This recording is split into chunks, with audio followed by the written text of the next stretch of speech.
Bonsoir, Monsieur le Premier ministre. Bonsoir, Madame la représentante de la Nation. Monsieur le Premier ministre, je suis content de vous rencontrer ce soir parce que je vais vous remettre une décision de justice qui est très simple. Je vais vous lire le par ses motifs. Dit que le jugement du 15 mai 1995 constitue un faux. Donc c'est une juge qui a fabriqué 2 faux jugements. C'est jugé. Ce n'est pas moi qui le dis, c'est le tribunal de grande instance de Bordeaux, la ville où siège votre ami Alain Juppé. Alors, j'ai vu une affaire équivalente en Ukraine. Vous savez ce qui s'est passé pour le juge qui a fabriqué les faux jugements en Ukraine? Il a été viré de la magistrature. Et vous savez ce qui est arrivé à la juge qui a fabriqué ces 2 faux jugements? Pas de sanction disciplinaire, pas de sanction pénale, et au contraire, elle a reçu de la promotion. Dans un premier temps, elle a été nommée responsable, directrice. Comment?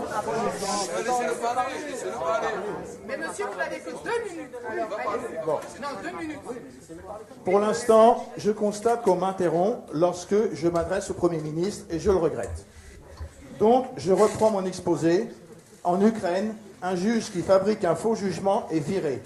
Alors qu'en France, un juge qui fabrique un faux jugement n'a pas de sanction disciplinaire, n'a pas de sanction pénale parce qu'il est protégé par la chambre de l'instruction de la Cour d'appel de Rennes, il est protégé par la Cour de cassation, et ensuite, il a de la promotion. Donc cette juge, qui s'appelle Nicole Cochet, a été nommée directrice des affaires européennes au ministère de la Justice. Et ensuite, elle a eu une autre promotion. Elle a été nommée experte à la Cour suprême d'Ouzbékistan pour préparer la réforme pénale. Voilà ce qui se passe en France. Et attendez, c'est pas fini. Sur un programme financé par l'Union européenne. C'est 15 000 à 20 000 euros par mois. Et vous avez ici des gens qui posent la question, où passe notre argent?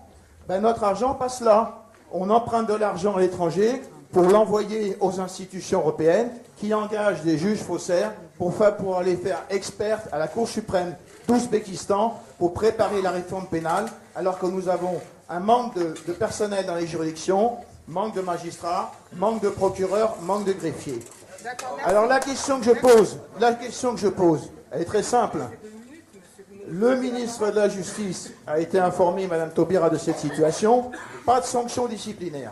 Donc aujourd'hui, comment est-ce que l'on fait pour, comme en Ukraine, sortir des juridictions les procureurs qui requièrent le contraire de l'application de la loi et les juges qui refusent d'appliquer les lois? C'est ça le problème. La démocratie, elle n'existe pas seulement par le fait de voter des... La démocratie n'existe pas uniquement par le fait de voter des lois, mais le fait d'avoir du personnel pour appliquer les lois. Et lorsqu'on n'a pas de personnel pour appliquer les lois, donc la solution... Là, attendez un instant. Vous remettez la lettre au Premier ministre. Voilà. Un instant. Monsieur, vous confisquez. Je vais proposer une solution. Monsieur, vous confisquez la parole. Monsieur, vous confisquez la parole. Juste.